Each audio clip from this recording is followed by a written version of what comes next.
quarterbacks while they were there.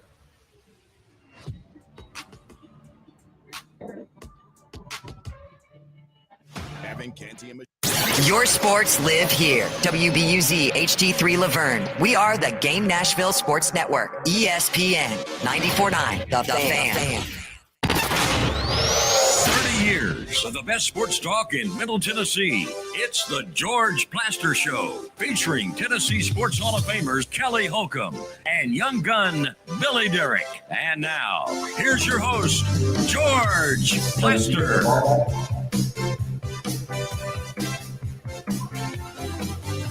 Hello again, everybody. Welcome in. It's a beautiful Thursday, but get ready because it's not going to be a beautiful Friday. Either way, if we get pounded the way we think we are, we will still be on the air on Friday. So we got a lot to do. We are at the Strike and Spare at 3436 Lebanon Pike, where the Predators are having their Preds and Penns Day. We decided to broadcast out here. And let me start the show by saying hello to Kelly Holcomb. Hello, Kelly. George, how you doing? I'm good. Good. Billy, can you help me on echo? Yeah, I'm trying to get rid of it. Are we all getting echo? Echo, Yes. echo. So, how about now? Hello. That's better. Yeah, That's just not better. hearing anything in here. We'll see if we can make it work. Anyway, Kelly, how are you? Good. I'm doing great, George. Getting ready for the apocalyptic snow. Do you drive well in snow? I do. Good. You just got to watch other folks, and you got to be careful.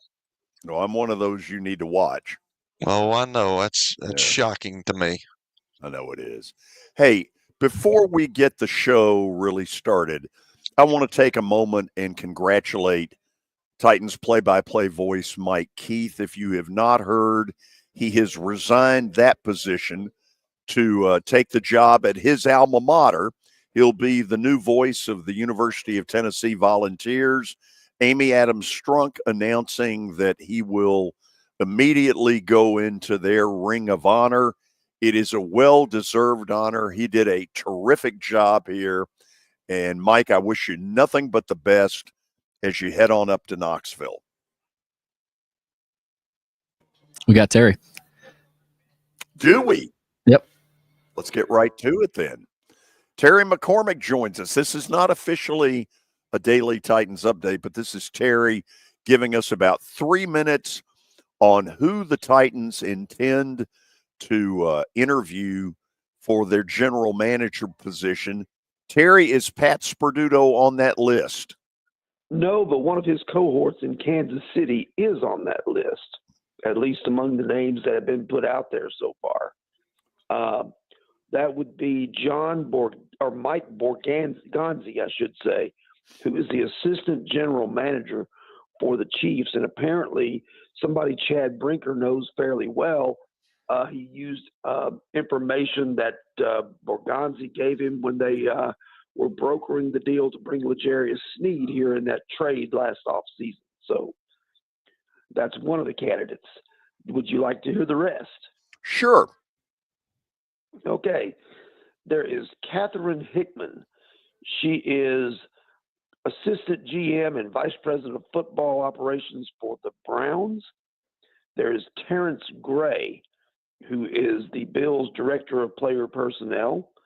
There's Reggie McKenzie, the former Raiders GM and a UT alum. Yeah. Who is now a senior personnel executive for the Miami Dolphins. There's Ed Dodds, who is, let's see what his title is. Mr. Dodds works for the Colts. He's the assistant general manager there.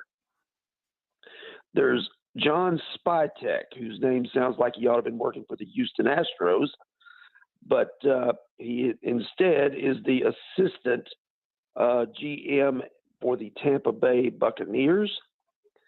There is Thomas Dimitroff, the former Atlanta Falcons general manager. That's one that I reported myself and put out there first.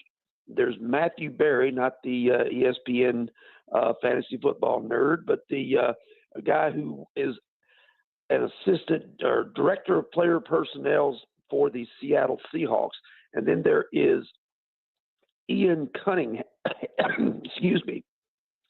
Ian Cunningham, who is an assistant GM for the Chicago Bears.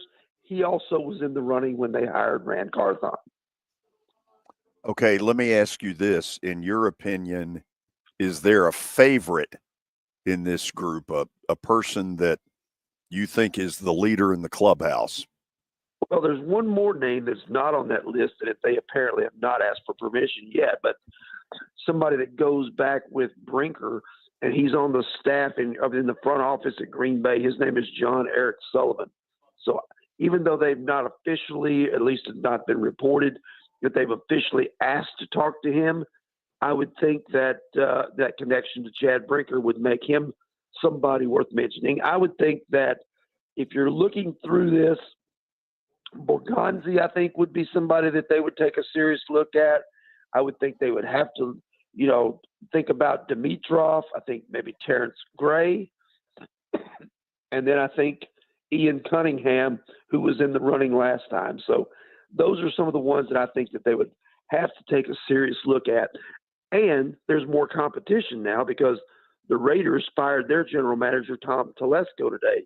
So instead of just the Titans and the Jets, there's now the Titans, the Jets, and the Raiders. Okay, we'll leave it at that, Terry. Good report. Thank you as always. I'm sure we'll talk again soon. All right. Sounds good, George. See you. Terry McCormick, Main Street Media and TitanInsider.com. Billy, you got a quick update. Go. Yeah, and apologies for some of the echo issues. We're having to adjust on the fly here a little bit, but hopefully we'll get that sorted out. It's all brought to you by Lori Burnett Leland. You can find her online at mortgageladieusa.com or give her a call, 615-969-4350. All right. The Raiders have fired general manager Tom Telesco just days after firing Antonio Pierce. So some similarities. Maybe the Raiders followed the Titans' move and want to go in the same direction as the Titans. But who's in a worse spot, the Raiders or the Titans right now? I'd call it pretty close to even. I mean, you lose Pierce, you lose Telesco. He's the one that signed Gardner Minshew, giving him a 2-year, $25 million contract with $15 million guaranteed. Of course, Minshew started the season as a starter, but it was benched in favor of Aiden O'Connell. So they also have Desmond Ridder, who was forced into action late in the season. So Raiders are a little bit up a creek right now, similar to the Titans. Also, Georgia quarterback Carson Beck plans to enter the transfer portal, and the favorite to land him is Miami. And I'm hearing that's because he was entering the NFL draft, was he not? Well, that was the talk, but he ended up withdrawing. I guess that's the word. Which would lead one to believe that he found out his draft status wasn't all that good. Correct. After, 12 interceptions, something like that this year. So yeah, he probably had a higher draft status a year ago, to be honest. He did, no doubt. Plus that plus when you hurt your elbow like that, that's a red flag. Like, sure, I know that pitchers come back. George, you know about it, but like, you're never the same after a surgery. You try to get back, but it's never 100%. Yeah, I mean, if it's Miami, you got to wonder. He'll make more money in college for one more year as opposed to going to the pros and not making as much because he wouldn't be a first or second round draft pick anymore. But 2-year starter at Georgia, we'll see if he lands at Miami. Also heard some rumors about Notre Dame, but Basilio broke on the show on Tuesday that Ewers might be heading to Notre Dame. So this offseason college football stuff is crazy. Insane. You've also got the Ravens. They have ruled out Pro Bowl wide receiver Zay Flowers against the Steelers. So no Zay Flowers. And the Hornets-Lakers has been postponed due to the wildfires out in California. Yeah. It's starting to feel like that Monday night game might not even be played. Going to Arizona. Yeah. Let me also put out there, some of you saw it earlier today, that Frank Wycheck's family announced that CTE was involved in his passing.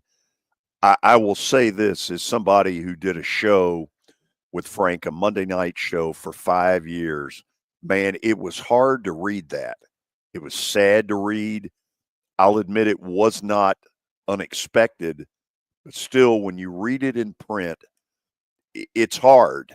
And I think a lot of us who were friends with Frank wonder if there's more we could do. That was the first thing when I read it. Could I have done more to make his last years better? I don't know. It's just a sad story. Scary stuff, George. That's that's prevalent in my family with dementia and stuff like that. But then you hear about CTE and they talk about that because you never heard about that in football. You Right. never really did until the latter part of my years playing. And I remember I had a bad concussion, but the fortunate thing was I went down and I had to fly to Miami a couple of years ago, and luckily I don't have it at this point. So I don't know, but there's things that you throw it off as old age sometimes, because even today, I went from one side of the house to the other, and I had no clue what I was going for, and I had to sit in the hallway for like 30 seconds and like, what am I doing? Like, I don't even know. So I don't know if that's getting old or if that's CTE, but that's a scary deal. I promise you that. It could be a combo meal. How much longer do y'all two have on? Are y'all on the show? Excuse me? I'm getting nervous with Kelly's example there and some moments popping up with George. I'm getting a little worried. Billy, lighten up over there, Francis. Yeah. We don't need the Catholicism moment right now. Just relax. Right. Hell, you'll get that later. You're not getting the job that way. Okay, after the break, Bill Bender from the Sporting News will join us, and we'll have him on until 3:30. He will preview tonight's Orange Bowl game between Penn State and Notre Dame. So stick around. That and a lot more, including the crowning of a champion. That's me in the silly underdog picks. This is 94.9 The Fan. New year, new priorities. Family and safety come first. If a car or truck accident disrupts your life, Bart Durham Injury Law is here to help. We're local, experienced, and ready to fight for you. Call 615-242-9000. Happy 2025 from Bart Durham Injury Law. It's easy to say good things about the folks at Strike and Spare Family Fun Centers. Number one, I trust them with something that's near and dear to me, the Plaster and Friends Celebrity Bowling Night. But more importantly, I see the fun people have.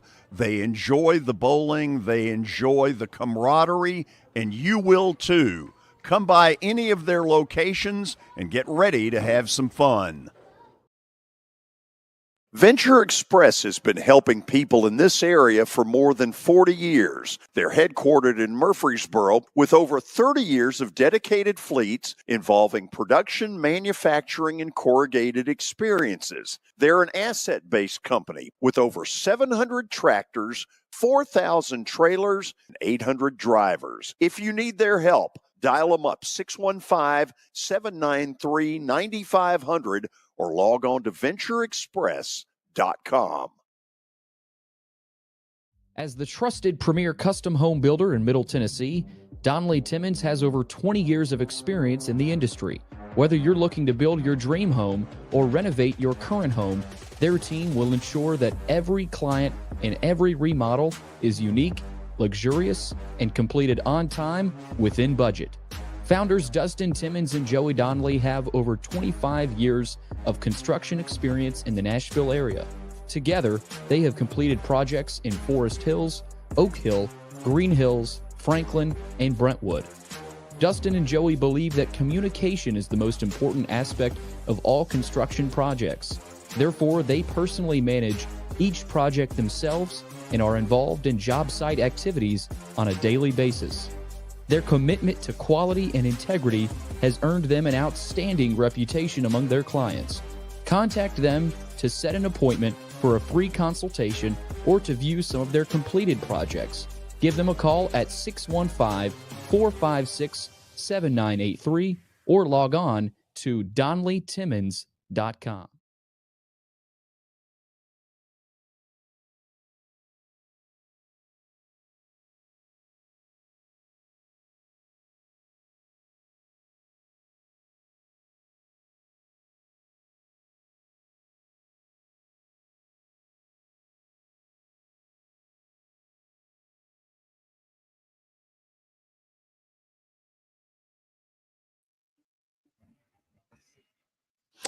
Okay, we are back at the Strike and Spare at 3436 Lebanon Pike, where tonight Preds and Penns will take over. Ought to be a lot of fun.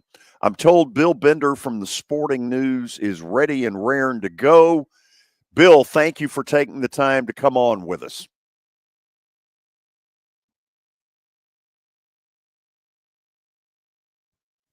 I'm not hearing anything. Yeah, we're not getting anything from Bill, at least on our end right now. So we'll try to work on that. Okay. Sometimes this stuff happens in live radio. We'll get Bill on here. It'll be for a short amount of time because he's got to be out by about 3:28. So let's try it again. Okay, we're good. Okay, here we go. Bill, how are you? Well, I thought we were good. Are you here? We are here. Bill, thanks for coming on with us. Yeah, I got you guys. How's it going? Thanks for having me. Doing good. I want to ask you this before we get to the game. Do you think there is anything like fan fatigue about the fact that we now have a much longer playoff than we used to? I do, and it's unfortunate. I think this playoff's too long. I think we need to compress it, because now you're going for these last 10 days or so, you're going head-to-head against the NFL playoffs too. I texted a buddy today. I was like, Ohio State, Michigan was like 5 weeks ago. It seems like it was forever ago. And I'm not, they got great matchups in these semifinals, and I'm excited to watch them and all that. But it does feel a little too long, in my opinion. So Notre Dame comes in here after physically whipping Georgia at both ends of the line of scrimmage. Did that surprise you? A little bit. But, they have a connected defense of veteran guys and good up front, and good front seven. And Georgia had struggled to run the football during the season. I actually thought Gunnar Stockton played well in that game, but it just wasn't enough against a very good Notre Dame defense under Marcus Freeman that continues to play well. They for those, Marcus Freeman played for Jim Tressel at Ohio State, and he coaches like Jim Tressel. Defense, special teams, don't screw it up on offense, and that's exactly what they did against Georgia. So going into tonight, is their number one defensive thing to try to get that great tight end under control? Yeah, Tyler Warren's probably the guy in this game that you gotta have him covered. You gotta try. He has a 75% catch percentage on passes of 10 yards or less. That's where Drew Aller is going to go with the ball when they need to. Now Notre Dame has an All-American safety named Xavier Watts, and sounds like the weather, from what I heard, is going to be in the 40s. Which, we'll take. I live in Ohio, man. We'll take 40s right now. It ought to be a lot of fun to see these teams old school, kind of run the ball, stop the run, couple big pass plays, couple big run plays, and that'll be all she wrote. And I think one of these teams will win 23-20. So if it's Penn State down late, is Drew Aller good enough to go win them a game with a late touchdown drive? He struggled against Ohio State and Michigan, but yeah, I think it's just the efficiency. Can he be accurate enough to lead them down the field? And, what kind of attack do they want to do? They're not going to want to throw it 40 times tonight. In the first 2 rounds, they've ran it 40 times. They've averaged 5 yards a carry. They've kind of just been businesslike on both sides of the ball. But to answer your question, I mean, maybe, but he'd be going to Warren a lot, and he'd have to hit Amari Evans or Harrison Wallace on at least one deep pass to do it. Kelly, I'm going to turn it to you and take a good look at the clock. We promised Bill we'd have him out by about 3:28, so react accordingly. I got you. So, Bill, what do you like matchup-wise for both teams tonight? You talked about the Warren kid. What do you like matchup on both sides? Well, I mean, for Penn State, I like that they have 2 1,000-yard rushers. It's not normally; it's just one guy with them. So, I grew up with Curtis Enos, and I go all the way back to like DJ Dozier. You remember him? They normally have one stud. Now they have 2. Katron Allen, Nick Singleton. Allen's very physical, and Singleton's kind of the home run guy. They've got 2 really good running backs they're going to attack Notre Dame with, and we'll see if that works. For Notre Dame, a little bit different with Riley Leonard. I think, he's like a fullback. They're a fullback, but he can throw. And they're not going to throw the ball down the field a ton, but I like their running game. I like that Jeremiah Love's playing. I just like how they're playing very complimentary football, which they did against Georgia. The Georgia game hinged on a 10-point swing at the end of the half. It became a 17-point swing on a kickoff return. They really play with a lot of confidence with Marcus Freeman. I think they'll play with confidence tonight. I got you. So George was talking about, he kind of took my question, which he normally always does, but with the season, what you talking about, because I feel like right now the season, I'm a traditionalist. I feel like it's NFL playoffs. That's where we need to go. So I asked you last time about what do you think they'll do with the playoff deal, but do you think the NCAA will start the season earlier to make way for this? Because the other day, when you got playoff games and you got the NFL playing at the same time, I just don't think that's a good mix. Well, Kelly, I got a kid that's about to be a freshman in high school, and I was talking about this with some guys that I played ball with in high school today. I said, if you were a high school kid, do you really want to play football from like July through December in high school? It's like when you want to try other sports. I think this season has become too long. They one way around it in the college football end. And I'm not saying, if you're good enough to play college football, that's probably not as big a deal. But let's start this season a week earlier. Let's make week 0 week 1. Let's lop the conference championship games off because, both those teams are already in. If you want to still play them, fine. But let's start the playoff the following week. Bang, first round, bang, next round. Maybe take a week off before the title game. We play this game on January 1st. We're out before the NFL playoffs start. I think that's better. Just like I said, it's unheard of to me that we're going to be the championship game will be 7 weeks after the end of the regular season to play 4 playoff rounds. We can do that a little bit quicker. We need to compress that timeline. It'll also help with the transfer portal with these kids that want to make decisions about their future. Yeah, this stuff is getting crazy. So this is my last question, Bill, and I don't know. I'm not trying to be a Mr. Negativity about this, but I've talked about NIL. I've talked about transfer portal, but do you think the American public at some point, because we know what goes on in professional sports, all these guys get all this money. Hey, I was part of it, and you know what? I'm glad I was blessed. There's no question. But do you think the American public at some point, it's the biggest, everybody loves college football, and I'm scared they're messing it up. But do you think the American people at some point are going to say, we're paying, what are we doing? These guys are kids. Why are we paying them this much money? And people may stop watching? I don't know if we'll stop watching, but I think we're going to need to reform that part of it. The NFL, when I watch, and I'm a big NFL guy, big Packers fan, but when I watch it, I accept all that thing. It's a business, right? I'm allowed to yell at Josh Jacobs a little more than I yell at the college kids. But now you're allowed to yell at the college kids the same way because they're getting paid. I do think we need to reform that a little bit. And I'm like you. I don't want to be negative. I think it's great that kids are getting money, for what they're doing, given how much money this sport makes. But at a certain point, we got to do what's best. And I think compressing the calendar would be what's best. I think getting kids to sign contracts would be what's best. because that would cut down the number of transfers. I think you should have one free transfer. The second one, you got to sit a year. That would help with that, and teach them so that it's not just like, hey, Kelly, when you played in the NFL, I guess some guys did, but could you imagine if every Cleveland Browns player was on a 1-year contract and could come and go as they please every year? It would have been a mess. It's a mess, and I can't believe you live in the state of Ohio and you're a Green Bay Packers fan, man. Are you from there? No, my dad was from up that way, so I had a business decision. As I live in that part of Ohio, Kelly, where it's like there's Browns, there's Bengals, there's Steelers, and then a couple Cowboys fans. But there's more Steelers fans in the part of Ohio I live in that I want to admit. Well, so you're over there towards Youngstown.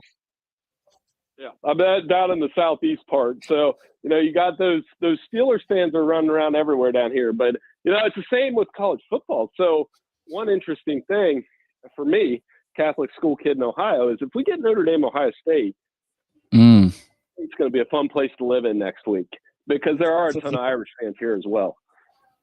I'm one of them. Bill, Texas, Ohio State is – could be interesting. Ohio State obviously favored by 6. Is there any chance Texas is different than Tennessee or different than, I'm forgetting who they just played. Oregon. Oh, any different than Oregon? Oregon, yeah. Yeah, because of the 5-star talent on the field on defense. And they have 4 receivers that average 16 yards a catch. They're going to run the football, and they get Cam Williams back at tackle. I think they will make this a 4-quarter game. 2 of the 3 times these schools have played have been just amazing games. The Vince Young game back in 2005, and then Colt McCoy leading Texas to a victory in the Fiesta Bowl. This is going to be a fun game. So I do think Ohio State will win. I caution that the Oregon game and the Tennessee game, they aren't the Texas game. This is the semifinal in Texas. Weather a factor off the field, not on the field, and should make it a very interesting game. Hey, Bill, speaking of weather, as we let you go, they're calling for 3 to 5 inches of snow here tomorrow. We're in total freak out. Everybody's at the grocery stores getting their milk, and you all would laugh at us. Well, no, I don't laugh at the road part because, you're not going to spend the same amount of money on the road equipment. So I understand that end. But, for me, I've been staring at 5 inches of snow out my front window since Monday. And my kids missed 2 days of school. And by the second one, you got to separate them a little bit. But, I don't understand how the settlers did it with cabins and cabin fever because it runs through my house in less than 12 hours. So much respect to them. And you guys will be fine down there. It's just a little bit of snow. You are a lot of fun. Thank you for doing this again. We'll talk down the road. Hey, no problem. Thanks for having me on. You guys be good. Thank you. Bill Bender from the Sporting News joining us here on the show. Okay, Kelly, I believe it's Notre Dame. I'll just go ahead and admit that when we get to Plaster Bet of the Day, Mr. O for 2025 believes he will break the skid, and I'll get a win with Notre Dame. What do you think? Unfortunately, I think the same thing. Unfortunately, because my brother-in-law is a huge Notre Dame fan, kind of like young William over there, and I've had to hear that for the past 25 years of they're going to win a national championship. They're going to win a national championship, and guess what? They haven't, and I don't think they will this year, but I think they win this game. I really do. I think they're good defensively, just like he was talking about Coach Freeman. I think he does not turn the ball over. They play kind of conservative on offense, but defensively they'll get after you. And you saw that against Georgia, and special teams wise, they're really good. So I think they'll beat Penn State. I really do. I hate saying that. That just behooves me when you win, George, and it behooves me when I'm having to say that Notre Dame is going to win. What's your brother-in-law's name, Kelly? I'm not telling you my brother-in-law's name, Billy. What are you going to do? I was gonna say rosary beads. Yeah, I was gonna say I like that guy because I'm sure you do. I'm sure you do. Yeah, he's been a Notre Dame fan forever. He actually went up there he's actually been to South Bend and watched something up there, unlike yourself. Well, I did see him in New Orleans, but that doesn't count. No. It's unbelievable, Billy. I can't even believe you call yourself a fan and you've never even been up there. Did you Like, pay what are we for your doing? ticket? You know what? We have not I asked did. that. I did. Did you? What did you pay? What'd you have to More- pay? $220. Oh my God! On this salary? Good Lord! Hey, his We gotta- parents bought that house. There's no question they did. Econ 101 will continue in a moment. We're going to crown a champion. And guess what? It's not either of these two clowns. This is 94.9, The Fan. Yeah. This is my buddy Stan Harrison from Apple Collision Centers. Recently, you've been talking to me about companies that have a fleet of trucks and they're always in need of repairs. That's right, George. We understand that nobody likes to deal with the auto body repair process. We try to simplify that at our 3 convenient locations. We work with all major insurance companies. We help to ease the stress of the auto body repair process. We're located in Old Hickory, Hendersonville, and Gallatin. If you need our services, please stop by and see us. And how convenient that we have that in the background. Now, seriously, these are good folks. They do really good work. Give them a holler. As we step into the new year, there's nothing more important than family and safety. If a car wreck or big truck accident turns your world upside down, Bart Durham Injury Law is here to help. We're local, we're experienced, and we're ready to fight for what you deserve. Call us anytime at 615-242-9000.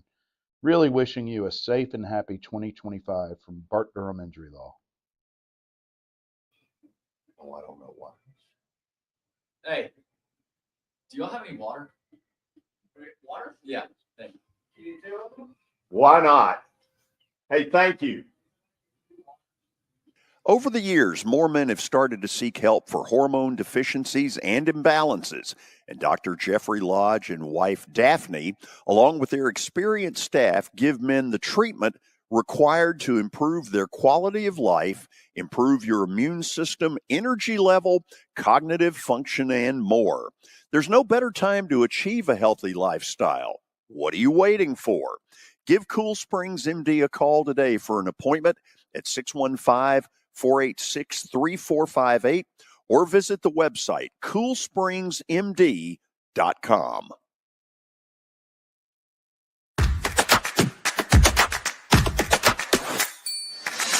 Are you concerned about the Medicare Part D changes for 2025? Believe me, you're not alone. You need to contact Pancoast Benefits. They'll make the changes clear and easy to understand. Trust Pancoast to guide you through it all. Their knowledgeable team is here to help you understand the updates and make informed decisions about your Medicare coverage. Don't navigate these changes alone. Call Pancoast Benefits today at 615-292-3400 and choose option 3, or visit pancoastbenefits.com. That's 615-292-3400 and choose option 3.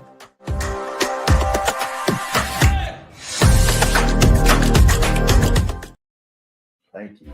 For over 35 years, Wilson Bank & Trust has been committed to providing customized banking solutions to help individuals, families, and businesses in Tennessee achieve their goals. As your full-service community bank, we are proud to offer loans with competitive rates, local decision-making, and fast, friendly service from our experienced lenders. No matter where you are on your financial journey, Wilson Bank & Trust is ready to help you take the next step. Visit your nearest Wilson Bank & Trust office or online at wilsonbank.com to get started today. Member FDIC, Equal Housing Lender. They were a championship contending team. Here, we told you not to do this. Your sports live here. On ESPN 94.9. And the Game Nashville Sports Network. It's the George Plaster Show. Your sports live here on 94.9 The Fan.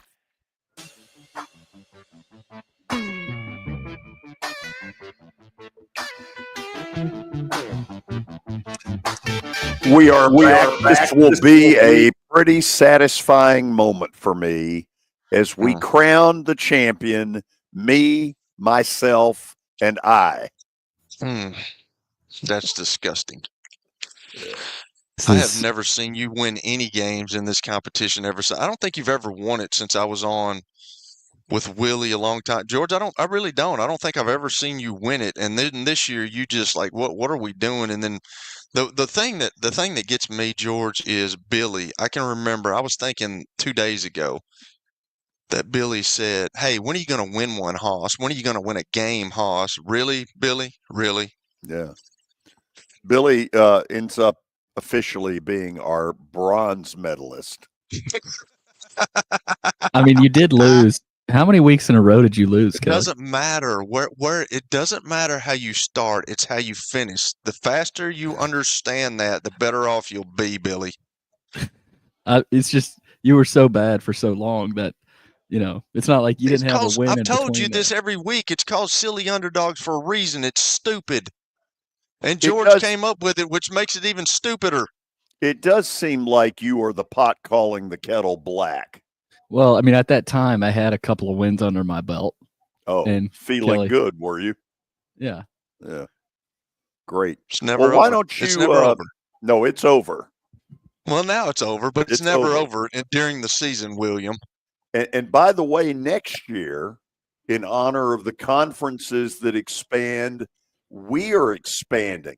Next year, the legendary General Al Dorsey, who won the competition 5 years in a row, will be back and be a part of all this. So, Billy, if you thought it was tough now, he's really good. Toast. What does he talk trash or I mean? No, he doesn't talk trash. He wins games, man. He's really good at it, Billy. I promise you, he's really good. Long? And he loves going to the MAC. I used to tell him all the time, dude. There's no question you sit in your floor with some kind of spreadsheets checking this stuff out because he won too many games. But what I would do anytime he would lose, Willie would immediately, go into the hole, and the General had such and such. And the minute if he lost, General, your reaction, and you'd wait for these long answers instead. Well, just didn't work. That's it. That's all I can get. He's a beauty. Why is he coming back? I think he realized in some respect what a clown you were and said, I can beat him with my hands tied behind my back. I don't really know. Just one day I got a phone call from him and he said, "Are you open to having me back?" And I was like, absolutely. That's awesome. General, your reaction. General. Can't wait. The General, by the way, for the record, did not serve a day of his life in the military. But there was 1 year I put this thing together for championship week where the General was going to toss the coin at the Army-Navy game in Philly. Then he would go, I'm trying to think where I had him going, all of which, by the way, would leave on a flight from Cornelia Fort Air Park. He would go to the Big 12 at 3:00 and then toss the coin at the SEC title game. And people bought it, which I was that's what I was about to say. People bought that, George. I couldn't believe it. That's great. It was hilarious. But, Billy, it's time to quit stalling, declare me the champion, and let's move on. All right. George is the champion of Silly Underdog Picks 2025. I don't know what number Underdog Picks this is. To review, we all had 3 picks in the last week. BYU for Kelly +4. That hit 36-14. That was an early win for Kelly. He had Boston College +4. They lost 20-15. That got me right there. That one got me. And then Vanderbilt, that one as well, +2.5, 35-27. So Kelly was feeling good, was up for a day or two, I think it was. And, of course, my picks, I had Boise State +10.5. They got throttled. Arkansas State +10.5. They did win. That was a good win. And that gave me 10.5. So, Psycho Butch. Yeah. Butch came through for me, but, that's a respectable finish in third place there. But Rutgers +7.5. They lost by 3. I needed that, but still wouldn't have mattered. George, Virginia Tech +7. That lost 24-10. East Carolina plus 6.5 won, and then Navy plus 3 won, and that did it. That Navy win did it. So George finishes with 51.5 points. Kelly finishes with 47, and I finish with 33.5 due to an emergency substitution for Pogie. Oh, So and really, so George, really, you finished with what, 27? Is that what it was? 27, 26? it was a pathetic effort. Do y'all remember? I mean, seriously. that's got to be better or at least similar to what y'all got your first year of underdog picks. Right, and we were pathetic as well. Yeah. And the We don't problem want to is, hear about all that, dude. We really don't. Nobody cares about your lully. Yeah, I mean, nobody cares about all this. Okay? what I you've mean, got to there's do. Pretty good. I have That's- there's a built-in That's excuse pretty here. good. No, there are no I did pretty excuses. good. Yeah, There that's are pretty no good for the excuses. first year. Nobody cares, Billy. You excuse maker. Your parents Willie- didn't teach you that way. Did They Willie did get not. ripped He's this much? absolutely. Well, Willie. I mean, was no, Willie it's the funny. same punching bag? Well, you know, it's funny because Willie, for a long time, would take little shots at us for not being any better. And one year, he ended up doing it, and he sucked.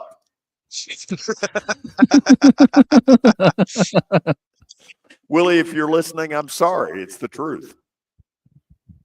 Okay, so we're done crowning done. the champion.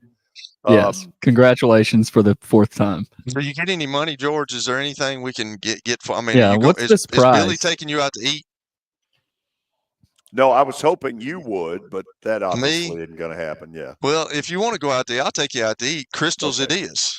Okay, wonderful. Wonderful. So let me ask you all this, because I'll admit that after the New Year's Day college football playoff game and then the Georgia Notre Dame game the day before, this thing feels really different tonight. I don't feel the excitement that I've felt in the first 2 rounds of it, and I never could really put my finger on it other than it might be college football fatigue. Do you all think a lot of people are feeling this? That's why I keep asking everybody that, because I could, like, I know, Billy, I'm not trying to upset you, but, like, I could care less about the game tonight. I really could. And I could care less about the game Friday.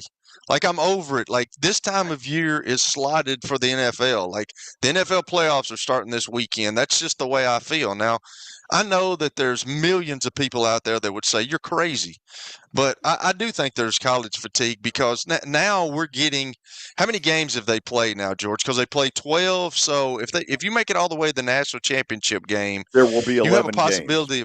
Yeah, you have a possibility of 16 games. Is that correct? Yeah.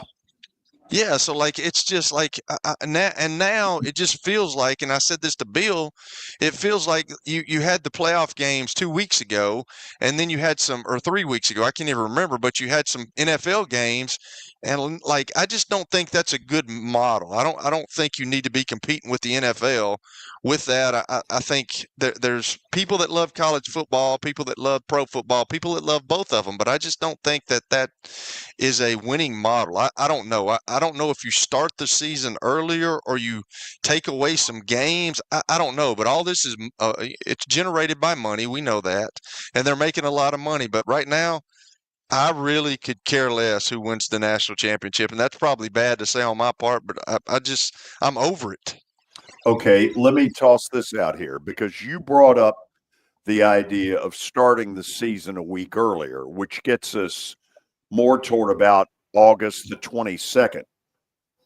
Kelly, if they're going to do that, there's got to be some sort of a mandate that in that first week, all the games are at night. Yeah, that's a good I guess I mean there's all options that are on the table, George. I don't know what you do, but I just think something has to happen with like they shouldn't be playing right now. We should already, like, if like Monday should be the national championship. I don't even think it should, like last Monday should have been the national championship game. So I'm not sure where you go, but I think they've got to sit down at the table and they got to come up with something. Now, whether they will or not, I couldn't tell you. It's new. It's brand new. I think that's why it feels, it's just weird. It's off-putting, and down the road, maybe 5-6 years from now, it starts to feel normal. I mean, I remember like the 4-team playoff. I remember thinking that first 4-team playoff game, that was a little weird too. But it is late. I think with how late it is, and we still have the national title game to be played, that is what I'm with Kelly on the NFL thing. Like, I'd rather right now be getting ready for the 2 games Saturday, 2 games Sunday, and then a game Monday. But college football, it's become such a monster that, we knew at 12, we knew an expanded playoff was coming. And I think the answer is 8. But here's the thing. Because isn't that what Bill said? Yeah, but while we're all saying that, the truth of it is everybody, including me, wanted this. Yeah. Yeah, but did this year's 12-team format make you not want it? Because the games were not competitive. I don't know if it's that so much, or it's just, okay, after New Year's, after that package of games, it just felt like, okay, that's when it should have been decided. Does that make any sense? Yeah, I mean, there's so much to sort through right now with this format. Because Bill said 8. I like 8. Kelly, it sounds like you like 8. Yeah, they're not going back to 8. They're not going back it's because all it's too about much money. this. Yeah, it's too much money, Billy. They're not ever going to do that again. They're only going to expand this thing, and if you start doing that, like when I played college football, there were only 10 games in a season.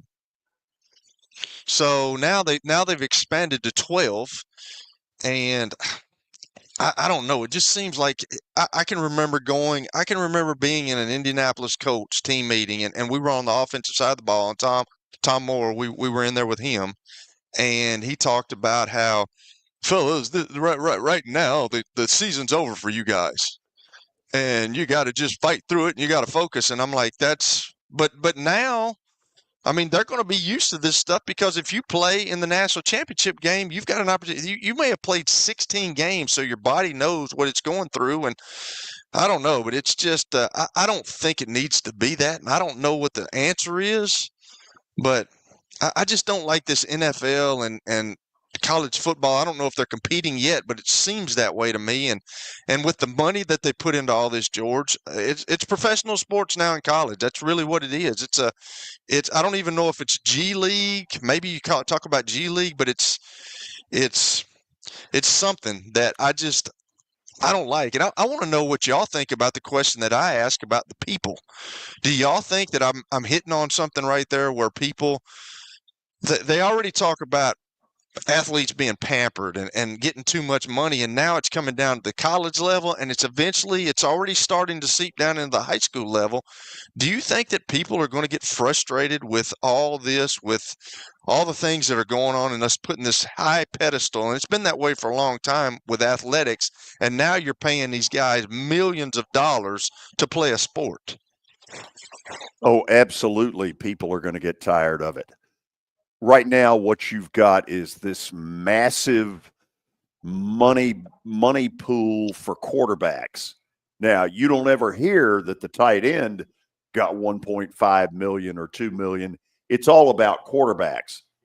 It seems to me that we're going to have to get some sort of a cap, in particular on quarterbacks, that says you can't offer that position more than X.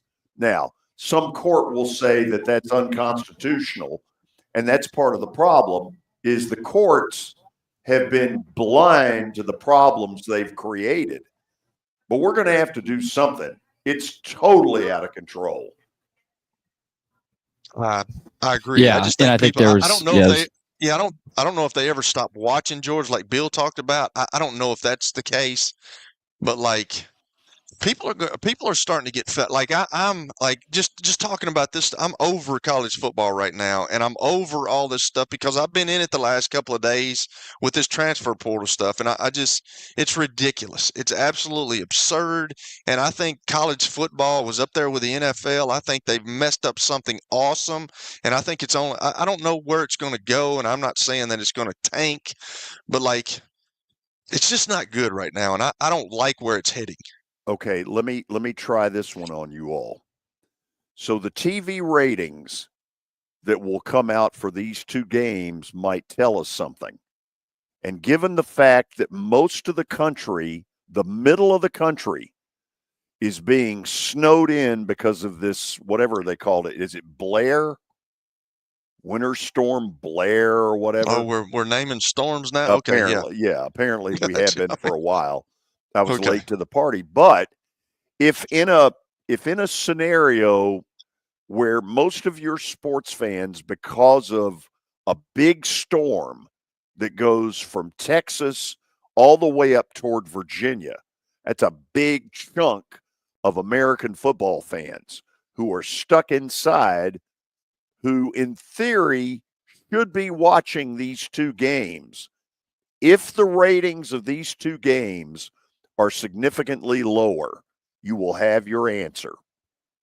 There you go. We'll see, because that's a good point, George. That's very well thought out right there. Did you think about that yourself there, big dog? I did. That's nice, because Kelly, you're right. Yeah, I think you're absolutely right, George, because people are going to be inside because of the snow. But I don't know if – I'll be honest with you. I don't know. I'll watch a little bit of it tonight, but I'm not like – and people don't even know. I think somebody said yesterday, like I think Tony Basilio might have said Tuesday, like people didn't even know that the college playoffs were Thursday and Friday. They thought, well, people were asking, well, when is it? Is it Saturday, Sunday? They didn't even know it was tonight and tomorrow night. Well, I get that, but it's also like it's college football. I think it's grown so much to where people are going to watch now, in this NIL era, and late, like, the peak, we talk about like the peak viewers that got up to whatever in the fourth quarter. I think tonight could be a night like that where you might be watching something else, but this is just a tight slugfest and you get to the fourth quarter. I'm interested in the peak number tonight if it's a tight game. Well, if it is, then there's no way. First of all, they're not going to cut down to 8, even if it's the right thing, because of exactly what Kelly said. It's all about money. So they're not doing that. But if they get a much lower TV rating, and I am onto something about the weather with a big chunk of the country stuck in their houses, if they're not watching now, they're never going to watch. And what else is there to watch? Law and Order. Your NHL or your NBA team, like, they probably did the best date-wise they could have with this setup. Yeah, to stay away from pro football. Because they weren't going to go up against. Yeah. Their only other choice, it seems to me, was Friday night, Saturday at noon. Those were that was their only other option. I know we got to go to the break. Stat of the day when we come back, and then the inaugural of the College Basketball Insiders 2025. Ron Bargatze, Lee Fowler, they'll join us next on 94.9 The Fan. Where can you see a saber-toothed tiger rappel from the rafters? How about a catfish fly? The biggest stars in Music City. Not to mention hockey's hottest ticket. The Predators win! Only in Smashville. See your Nashville Predators all season long at Bridgestone Arena. Single game tickets are on sale now at NashvillePredators.com. Let's go, Preds! Hit After Hit has become the baseball store in Tennessee. They have over 1,000 different models of gloves and over 1,500 wood bats. They also have several Iron Mike pitching machines as well as a Hit Tracks machine. If they don't have it, you probably don't need it.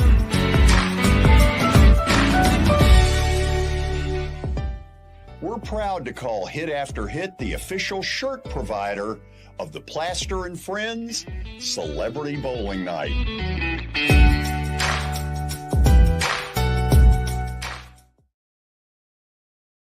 Unique, luxurious, and completed on time within budget. Founders Dustin Timmons and Joey Donnelly have over 25 years of construction experience in the Nashville area. Together, they have completed projects in Forest Hills, Oak Hill, Green Hills, Franklin, and Brentwood. Dustin and Joey believe that communication is the most important aspect of all construction projects. Therefore, they personally manage each project themselves and are involved in job site activities on a daily basis. Their commitment to quality and integrity has earned them an outstanding reputation among their clients. Contact them to set an appointment for a free consultation or to view some of their completed projects. Give them a call at 615-456-7983 or log on to DonnellyTimmons.com. Twin Peaks is the best in the game. Here, it's bigger game days and bolder fight nights. I mean, where else can you find a scratch kitchen that always comes in clutch? Every day, from lunch to late night. Only at Twin Peaks, the #1 sports bar. Consider yourself a bourbon connoisseur? At Twin Peaks, they're proud to offer an exclusive and extensive collection of incredibly rare bourbons, whiskeys, and tequilas. Check out their barrel selects that are handpicked and bottled just for you. Supply is limited. Cheers. The International Brotherhood of Electrical Workers, Local 429, has a path to a dignified career. Are you a skilled electrician or lineman? Tired of dead-end, low-paying jobs? Local 429 is accepting applications for highly skilled electricians and linemen and is providing the best training in Middle Tennessee. They are the International Brotherhood of Electrical Workers, Local 429. Call them at 615-889-4429 or go online to ibew429.org. Here's to a big 2025 from everyone at the IBEW. It's gonna be a great year. Treat yourself to the gifts you really wanted at the huge after Christmas sale at Electronic Express. Get a Samsung 65-inch 4K Smart TV, just $399. LG Smart Washer and Dryer, only $699 each. Cyber-powered gaming computer, just $699. 24-inch curved gaming monitor, only $99. 4-piece stainless kitchen, just $14.99. Vizio 50-inch 4K Smart TV, only $199. Get up to 24 months free financing. Visit any Electronic Express location or electronicexpress.com. Houston Clinic Orthopedics at TriStar Centennial offers world-class orthopedic care with multiple physicians at this location, specializing in spine, joint replacement, knee, hip, upper extremities, and other orthopedic conditions. Make better use of your time with Houston Clinic Orthopedics with on-site diagnostic and testing, timely appointments, and easy access to the facility. Get back to enjoying life. Schedule your appointment online at tn.houston.com. Houston Clinic Orthopedics at TriStar Centennial, across from Centennial Park and Centennial Sportsplex, when experience matters. Your sports live here. WBUZ HD3 Laverne. All around the world on the Game Nashville app. We are the Game Nashville Sports Network. ESPN 94.9. The Fan. A Cromwell media station. It's the George Plaster Show. Your sports live here on 94.9 The Fan.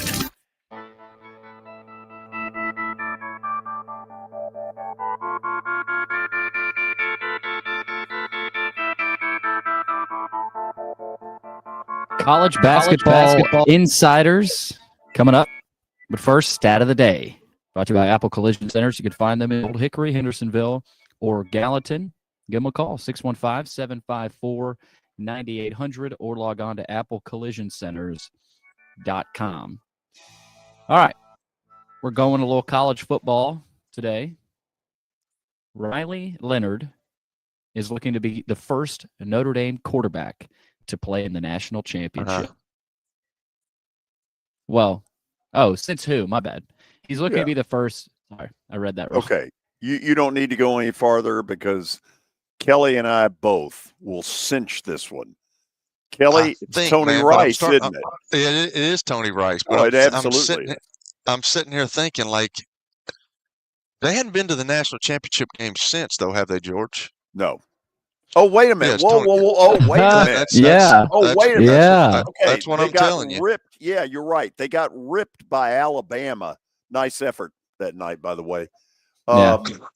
Who's your team? Quarterback? Well,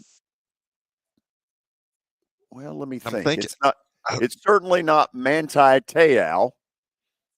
Remember him? He him? was a linebacker. Yes, he was a linebacker. Too soon. That was his team, though. God, who was their quarterback? It wasn't Ian Book. Ian Book was later than that. I don't know. Hold on. The thing that came to my mind was Tony Rice, but then I was like, they've been to a national championship game since then. Yeah. It was, I want to say 2011. I could be wrong about that. I think you need to go ahead and reveal. This is really making me sick. Everett Golson. Yeah. Everett Golson. No, I would have never have gotten that one. We could have stayed here till midnight, and we wouldn't have never gotten that Everett. But we thank him for playing. Okay, we now are officially into the 4 o'clock hour, which will be abbreviated. The Vanderbilt women are on the road in a game that has been rescheduled start time wise because of the impending bad weather coming. So let's bring the college basketball insiders. On the right, if you're watching, is a Nashville basketball legend who is not the biggest legend in his own family. Yes, Ron Bargatze is a basketball legend, but as Mike Organ sent me earlier, tell Ronnie B I thought he'd be the first Bargatze to have a gym named in his honor. But instead, it is Donaldson Christian Academy naming their gym after his nephew, comedian Nate Bargatze. Well, George, Nate likes to tell the story of getting cut by Tommy Frensley as coach for 3 straight years and then having the gym named after him. So only he can tell that to where it's really funny, but that's he finds that interesting. First of all, pass on our congratulations. What a career rise that Nate has had. And I know you're proud, and you should be. Well, he's a great guy. He is on stage. He's the same guy he is, whether you're playing golf or at a family reunion. And he does a great job of making some pretty great jokes out of his family because they've always said the Bargatzes are a joke. Wow.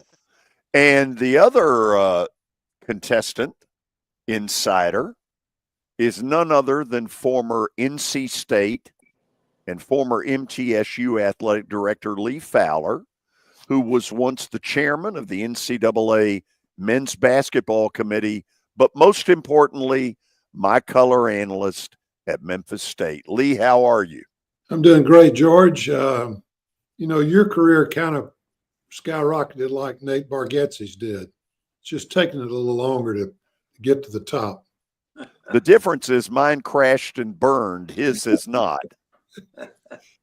So, Lee, I want to start with you on this because I first heard this about 3 weeks ago, and I have badgered every guest that we have had on since then about basketball.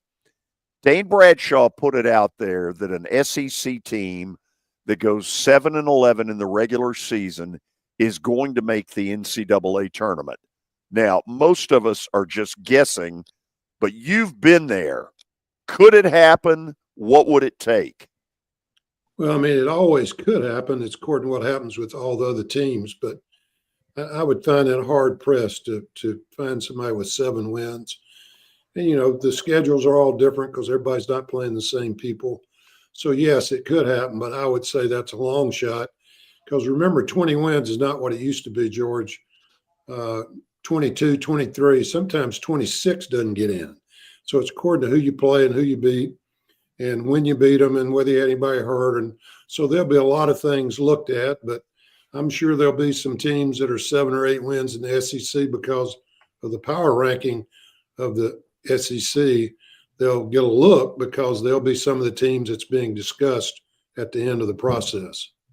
Lee, isn't the feeling behind what Dane said that you're going to play essentially 18 quad ones in a row? Yeah, I mean, I think that helps. There's no question about that. But you also have to understand that everybody's not in the SEC, so you got to give credence to who they played outside the league and who they beat. And like Memphis has played some pretty good teams, but in their league, they're not going to get a lot of chances, so they can't stub their toes a lot because it'll really hurt them because they won't be a quad one loss. So, it's really the totality of this whole season. But the SEC has a huge advantage because they're so good top to bottom.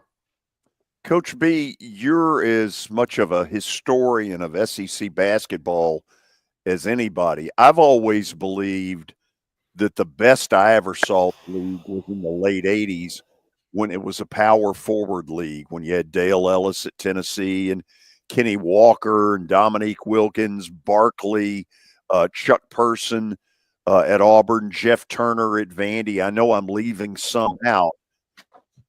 Is this league today head and shoulders the best it's ever been? I do. I think I think that's right. I think I've never seen as many really very talented guys across the board. And you look at guys in the bottom division or in the bottom 5 or 6 of the league, and there's some great players in there. So I think I don't think I've ever seen more great players in the league than I see right now at the same time. So that leads me to Tennessee, which for most of the last month to 6 weeks has been the number one team in the country. But they got beat by 30 on the road at Florida. So if you're looking at that, are you saying, gosh, a number one team should never have that happen?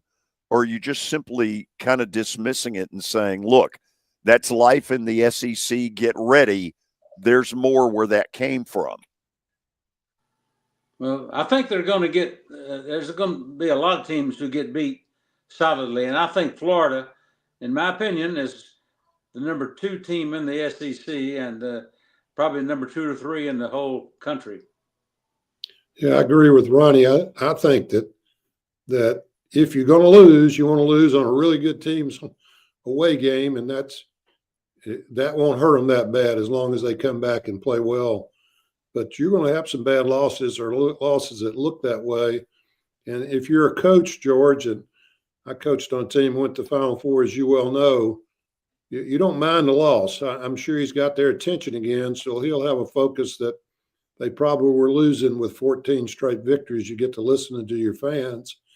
So I think that, you hate to lose by 30, but I think that it's a good thing for the team. I think they'll come back. I think they have a very good team.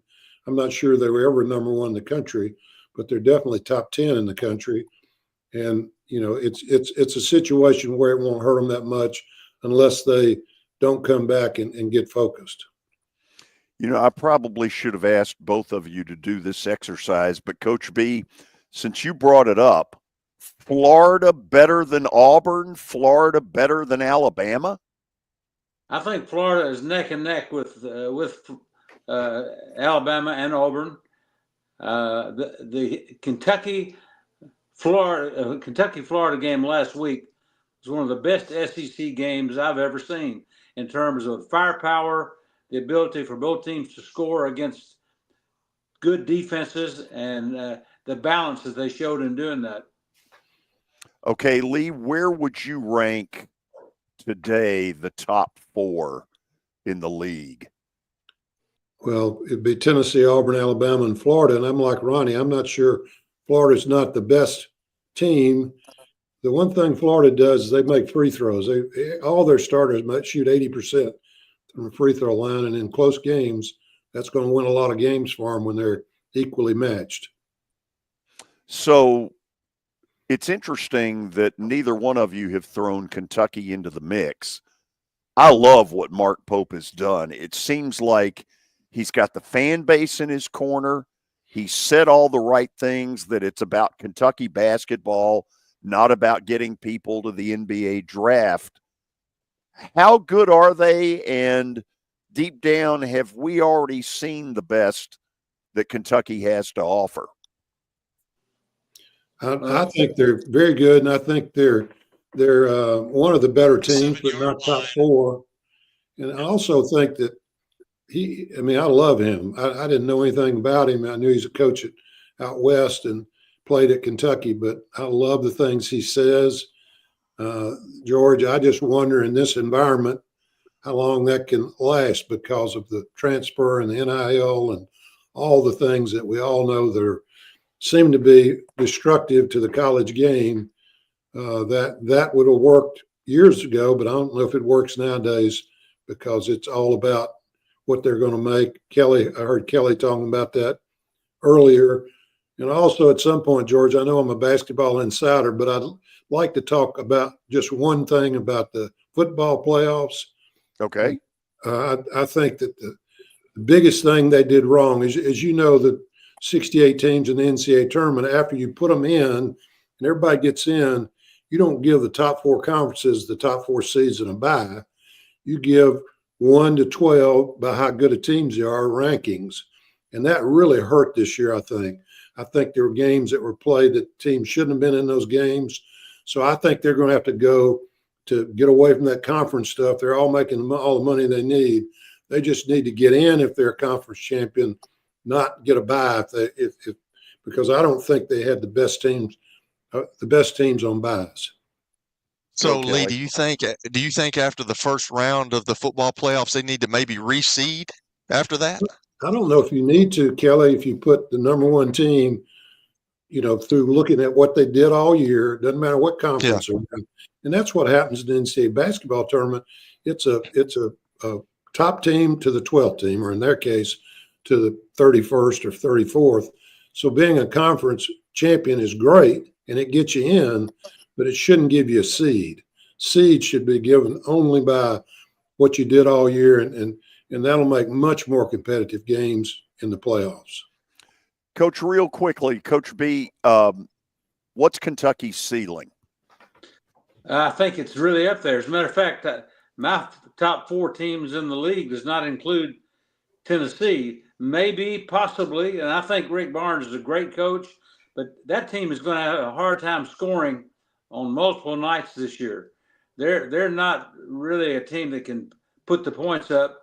They play great defense. They're extremely well coached, but I just think they have a scoring deficiency all the way down the line. So I think Mississippi State and Tennessee are kind of battling it out for that fourth position in the league. Kelly, before I turn to you, when we go to the break around 4:20, I'm going to open up the phone lines, but you got to move quick if you want to talk a little college basketball with these guys. So at 4:20, you can go, and for that matter, you can go ahead and get in if you want at 615-553-0933. Again, 615-553-0933. Kelly? Okay, so I guess my first question is this. They had the ACC-SEC challenge, and the SEC they were pretty dominant in that. And I got a buddy that said, hey, wait a minute, because he's an ACC guy. He's a North Carolina fan. He said, you watch and see how many ACC teams make it to the Sweet 16 and SEC teams. But with that being said, Coach B, you just talked about how good the SEC is. Is it because of the money that they're being able to bring some better talent into the SEC now, or is it something else?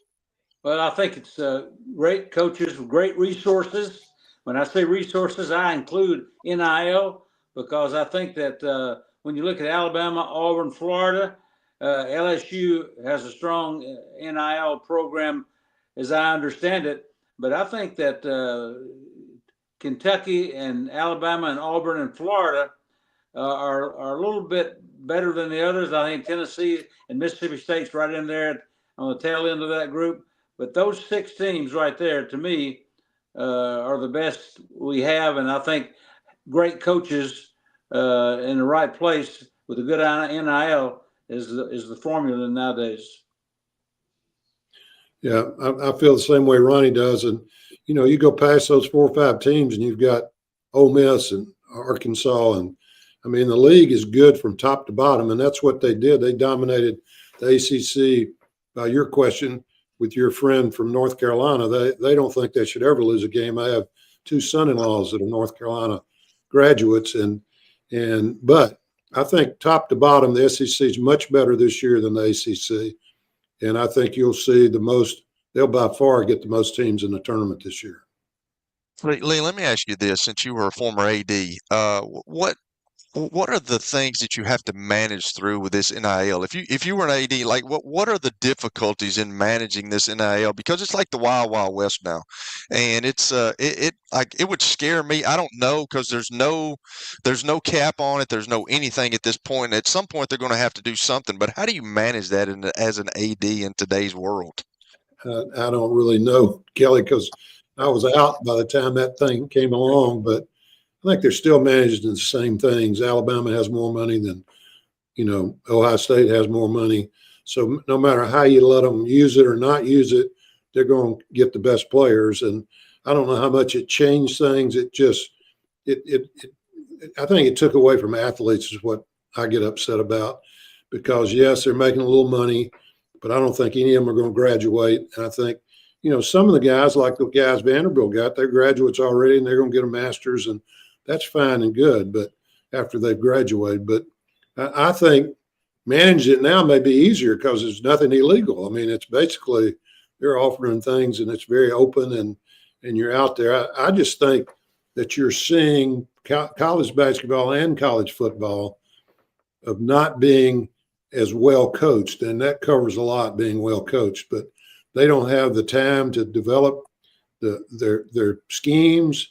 They're getting guys. I mean, the biggest part of a broadcast, if you listen to it, football or basketball, is where the guy played last year or where the girl played last year. Mm-hmm. So, they just don't have the ability, at Middle Tennessee with Boots. I mean, play 5 years and you knew everything that happened. Everybody knew what they were supposed to be doing. Well, now they don't have that. So I think we're getting into more of a talent without execution sports, and that worries me, because I don't think it's doing anything to help the student athlete. I think the student athlete is getting a little bit more money, yes, but they're not being helped for their futures. And this is kind of for both of you guys. I was reading today, and the 72 Dolphins, the undefeated team, and we're talking about the 75-76 Indiana Hoosier basketball team. And do y'all think that it's almost happened before, but do y'all think that'll ever happen again, where you see an undefeated basketball team in today's age? Only if the Celtics were in the SEC. No, I'm not sure you'll see undefeated. I'm trying to think Kelly, the two closest we've come, if I remember correctly, when Wisconsin beat Kentucky, Coach B, wasn't Kentucky undefeated at that point? I couldn't tell you for sure, George. I'm like Lee, though. I do not believe there is going to be anybody undefeated in basketball for some time now, until something changes. You look at the NIL and you take three guys, the top three players off of Belmont's team last year, and collectively they're making about $1.5 million playing elsewhere, because the mid-majors have become the great recruiting grounds for the Power 5 teams. Yeah, it's sad. Kelly, you got anything else? I did have something else, but now since you said that, I was going to ask them, and I don't know if y'all listened to the interview that I had when we were on earlier, but I brought this up, and I'm kind of stuck on the NIL stuff. I understand that it's part of the game. I get it, and I've even talked with Coach Donnelly about this, about guys need something, but when you start paying guys $12.5 million, it's become out of control. And I just want to know, do you think the fans, the people, they always talk about guys being pampered already, but do you ever think that you're going to get fatigued with the fans with all these college kids making all these millions of dollars? Do you ever think that the people watching I don't know if it'll ever go down, but people are going to get upset if this keeps going like it is. Don't y'all think? Well, for my age person, I mean, I don't have a lot of interest in it. And I used to watch 100 basketball games in a month. Yeah.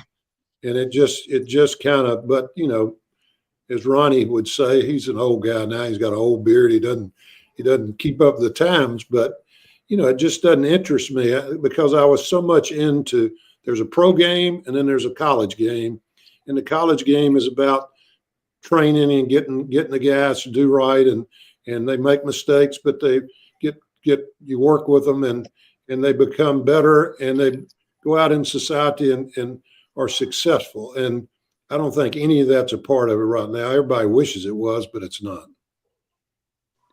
Look at Coach Bennett and Coach Larinaga, Jay Wright, Rick Bird. You're looking at some guys right now that want no part of having to fool with the NIL situation and having that revolving door, players coming and going. Okay. George, the biggest one was Virginia's head coach. He's the greatest. I mean, he's one of the best college coaches I've ever seen. And he says he just can't coach in this environment. I mean, how do you take the best coach? I think Krzyzewski, Roy Williams, I think they all got out early because of it. Oh, I think you're absolutely right. Okay, Billy, if somebody wants to text these guys a question, how do they do it?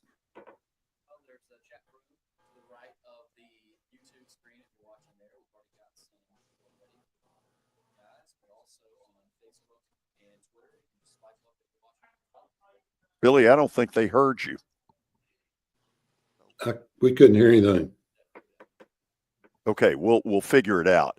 On the phone setup, just simply dial us in now, but you got to do it quick because I'm going to try and take 3 or 4 at most since we have an abbreviated hour.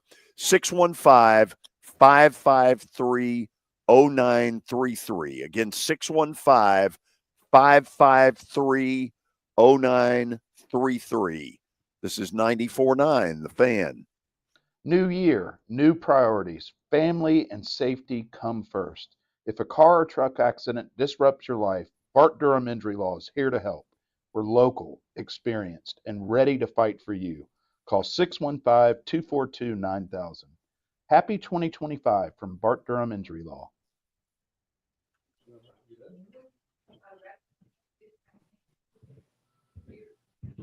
The computer's a long way from me. Venture Express has been helping people in this area for more than 40 years. They're headquartered in Murfreesboro with over 30 years of dedicated fleets involving production, manufacturing, and corrugated experiences. They're an asset-based company with over 700 tractors, 4,000 trailers, and 800 drivers. If you need their help, dial them up 615-793-9500 or log on to ventureexpress.com. Here's Officer Garen Hoskins for the Metro Nashville Police Department.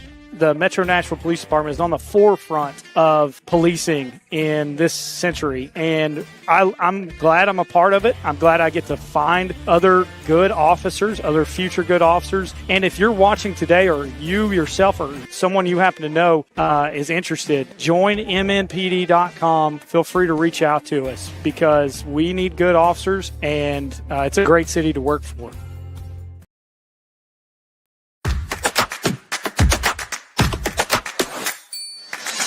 Are you concerned about the Medicare Part D changes for 2025? Believe me, you're not alone. You need to contact Pancoast Benefits. They'll make the changes clear and easy to understand. Trust Pancoast to guide you through it all. Their knowledgeable team is here to help you understand the updates and make informed decisions about your Medicare coverage. Don't navigate these changes alone. Call Pancoast Benefits today at 615-292-3400 and choose option 3, or visit pancoastbenefits.com. That's 615-292-3400 and choose option 3.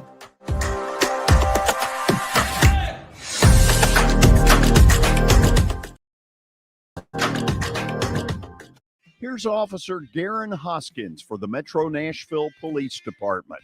The Metro Nashville Police Department is on the forefront of policing in this century. And I'm glad I'm a part of it. I'm glad I get to find other good officers, other future good officers. And if you're watching today, or you yourself or someone you happen to know is interested, join mnpd.com. Feel free to reach out to us because we need good officers, and it's a great city to work for. Hey, it's Jake Lyman. Vandy Women's Basketball is on the road for the first time in SEC play, facing Ole Miss in Oxford on Thursday night. I'll have the call pregame at 6:15. Your sports live here on 94.9 The Fan and the Game Nashville app. It's the George Plaster Show. Your sports live here on 94.9 The Fan. All around the world. To the beach, y'all. Let's go.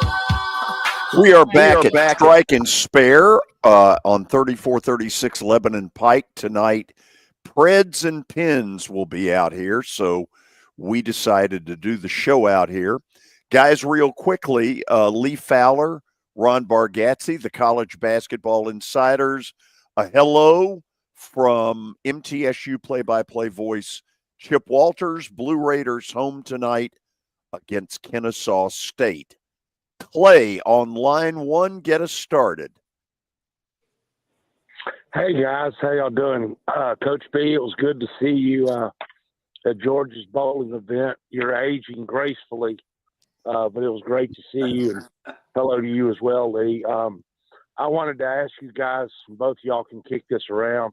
I think Mark Byington at Vanderbilt, not only when he got this job, but having to put a complete team together, I think there's 11 guys he got out of the portal, and that's a tough enough job in itself. But not only that, and trying to mesh this team to where they can learn to play with one another. But I think he's done a fabulous job, and I'm interested in how Vanderbilt does in the SEC. I would like to think maybe they could even, take a run at the NCAA tournament and at least be on the bubble when it's all said and done. But I think he's done a fabulous job, and it's a fun brand of basketball. The Tyler Tanner kid has really been good so far, and he's fun to watch. I will listen to your comments off air. Thanks for taking my call, George. And kudos, Clay, thank you. Kudos to Coach B, who has been touting Tyler Tanner for the last 18 to 24 months. Coach B, start it. Well, I think Tyler's a really good player. He probably needs to develop a little bit better three-point shot, but he's an excellent player. And I think Mark Byington has done a phenomenal job flipping that roster almost 100%. Well, actually, it is 100%, and getting off to a great start. They're going to have some tough conference nights ahead of them because we saw Mississippi State come into Memorial Gym and really shut them down for a long time before they made that comeback. But it was great to be in Memorial the other night to watch that game because it was alive again, which is a really neat thing to watch. Well, I'm glad to have a Coach B back at Vanderbilt, and I think he's done a good job. I think that they'll struggle when they get the better teams in the league, but as Ronnie knows, you can win a Memorial when you're not as good as the other team, and to get that energy back in there, hopefully they can upset some people that probably on paper they're not supposed to beat. They've already won a game at LSU on the road that they really needed to win, so I'm encouraged, but they also are going to have some tough SEC games. Ron in East Nashville, say hello to the College Basketball Insiders. Well, fine, y'all. It's actually Rob, R-O-B, but I know I slur my words. How are y'all Oh, today? I'm sorry. Rob, how you doing? Man, I'm great. If that's the worst thing that happens to me today, I'm having a great day, George. Okay. Tell 10,000 of your closest friends we're out there. Hey, man, I got everybody I know. Listen, matter of fact, I texted a brother and a friend to let them know I was calling Ryan to see. I'm a member of the Bogey Boys Golf at Two Rivers Senior Golf Association, and Ron Bargatze was there for, I think, once or twice. And I'm wondering, Ron, where are you, buddy? Well, a little bit on the injured list right now, and but I'm going to call Mr. Kirsch and see if I can get back in and get my membership reinstated. Well, anytime, man. You're the straw that stirs the drink. I was basically just want to see, with Vanderbilt's lack of size inside, how that's going to impact. I think y'all touched on that. But really, love the show, George. I've been listening since you were the Billy Derrick back in the day. So don't give him such a hard time. Hopefully he'll turn out as well as you have. Well, you know what? It shouldn't take much. And if he can get Kelly off his butt, he'll be fine. That's not happening.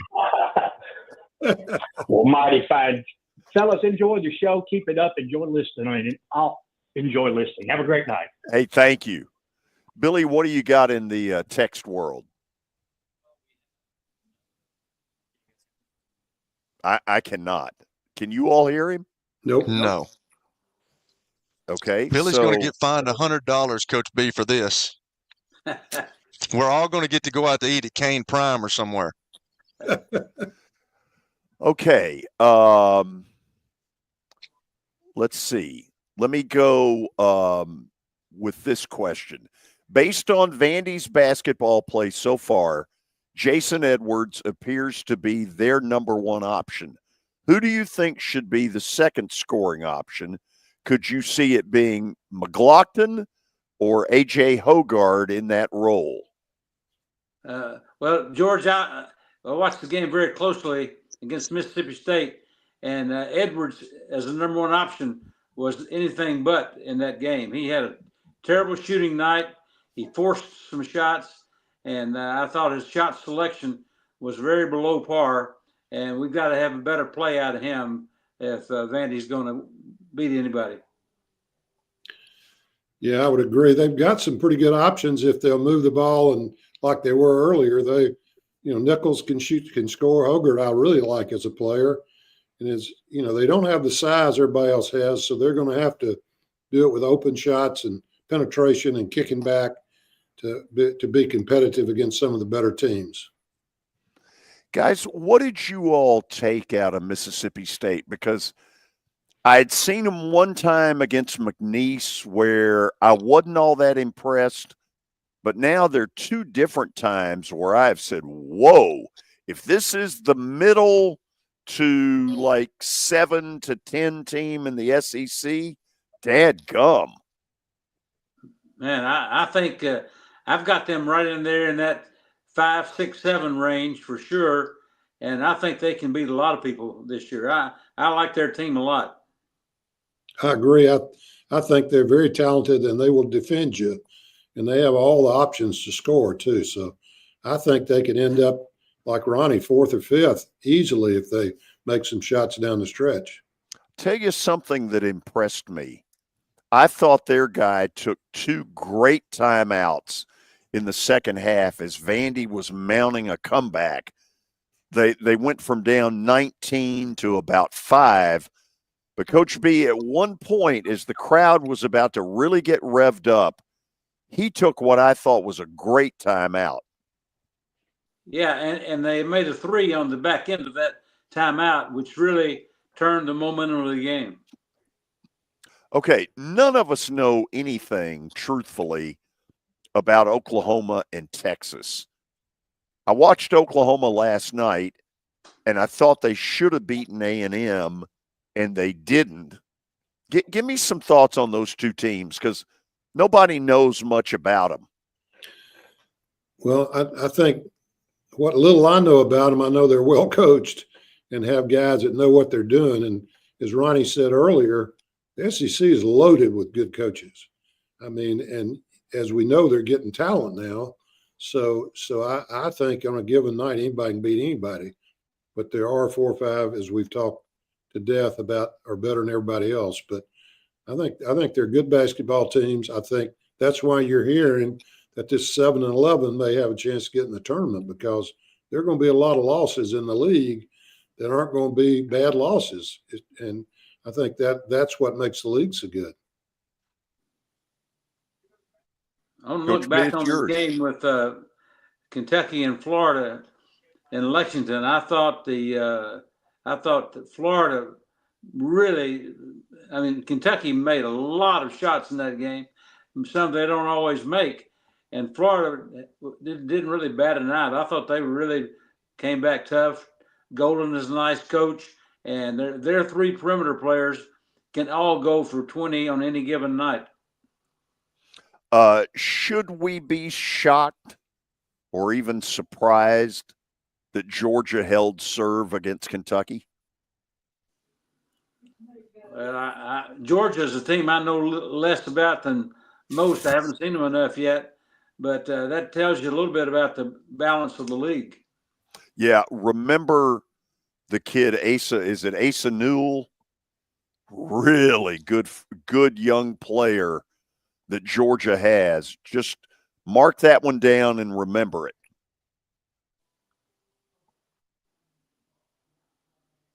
Okay, so have we lost Lee? I think we have. George, I got one for Coach B. Okay, have go ahead. we got time? Sure, go ahead. So last year, Coach Barnes at UT found Dalton Connect. And he looks like he's gone out of his way and found another one from this area that went to North Florida. What do you think about that kid that's playing? He's a pretty good player. He is a really good player, and he went to Innsworth, grew up in Nashville, really didn't have a lot of offers, and went to North Florida and really blossomed as a player. And, he's one of the best scorers in the league right now. Nice player. Coach B, how does that happen where a kid in 2 years, because some of the same stuff happened with Dalton Connect, where he was at one level and then just explodes. How does that happen? Well, there's a lot of talented basketball players in the country. If they get in the right situation, mesh with their teammates and their coaches, and they can really take a huge step in a short amount of time. So I think that's definitely what's going on there. Okay, Chris asks by way of text, do you think that this Tennessee Volunteer basketball team is the same as usual, Rick Barnes' teams? Starts real hot because he teaches team defense real well, but lacks developing of offensive talent. I think that's a little unfair. Yeah, it's hard to say how you develop offensive talent. You put a guy in a situation to succeed, and some guys liked being in that situation, and they develop themselves. They gain confidence. They take shots they normally wouldn't take earlier in their career. So that's really the key to developing offensive talent is the attitude of the player themselves and their ability to improve their shot and develop a well-rounded offensive game. Okay, leave me with this before we go. And I realize it's early basketball-wise because we've been watching so much football. But give me a team you've watched outside the SEC that you say to yourself, people better get ready because they're going to be there at the end. Well, I like Marquette as one team. A little disappointed in UConn because they've got a lot of guys back, and of course they lost the game by missing 2 straight free throws by a really good shooter at the end of the game the other night. So against Villanova. Yeah. And Villanova's got such a great basketball tradition. We should never be surprised when they win a game. Do you're not hearing it now about the possibility of the three-peat. You hear a lot more of it with the Kansas City Chiefs. Have you eliminated UConn mentally as a team that could win it all? Well, they lost a couple of really key players, and some guys, are not always the leading scorers, but they are very much of a glue factor on their team. And I think that's what happened with Connecticut. They've lost some leadership, and they went through that really bad spell, back about 3 weeks ago. I think lost 3 in a row. And so, I think they've got a good chance to still be there when it's all said and done.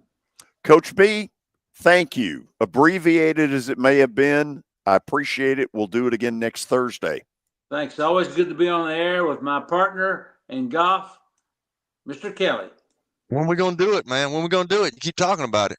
Too cold right now. I'm looking for somebody who can lead me to the promised land. I need a Moses out there as a partner.